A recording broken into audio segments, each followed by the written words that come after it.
आपने सुना ही होगा कि नर्मदा नदी के हर कंकड़ को शिव कहा जाता है, लेकिन क्या आप जानते हैं कि ऐसा क्यों कहा जाता है? राधे कृष्ण आप सभी को।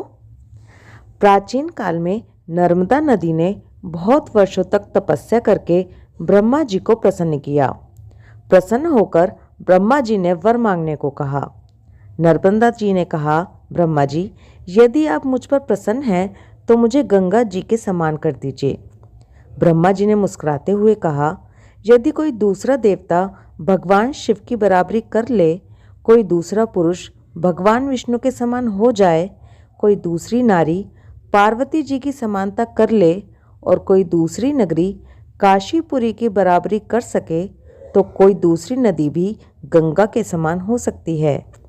ब्रह्मा जी की बात सुनकर नर्मदा उनके वरदान का त्याग करके काशी चली गईं और वहाँ पिलपिला तीर्थ में शिवलिंग की स्थापना करके तप करने लगीं। भगवान शंकर उन पर बहुत प्रसन्न हुए और वर मांगने के लिए कहा। नर्मदा ने कहा, भगवान, तुच्छ वर मांगने से क्या लाभ, बस आपके चरण कमलों में मेरी भक्ति बनी रहे। नर्मदा की बात सुनकर भगवान शंकर बहुत प्रसन्न हो गए और बोले, नर्मदे, तुम्हारे तट पर जितने भी पत्थर हैं वे सब मेरे वर से शिवलिंग रूप हो जाएंगे। गंगा में स्नान करने पर शीघ्र ही पाप का नाश होता है। यमुना 7 दिन के स्नान से और सरस्वती 3 दिन के स्नान से सब पापों का नाश करती हैं, परंतु तुम दर्शन मात्र से संपूर्ण पापों का निवारण करने वाली होंगी।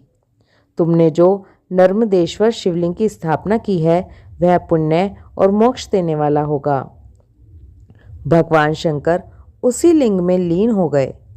इतनी पवित्रता पाकर नर्मदा जी भी प्रसन्न हो गईं।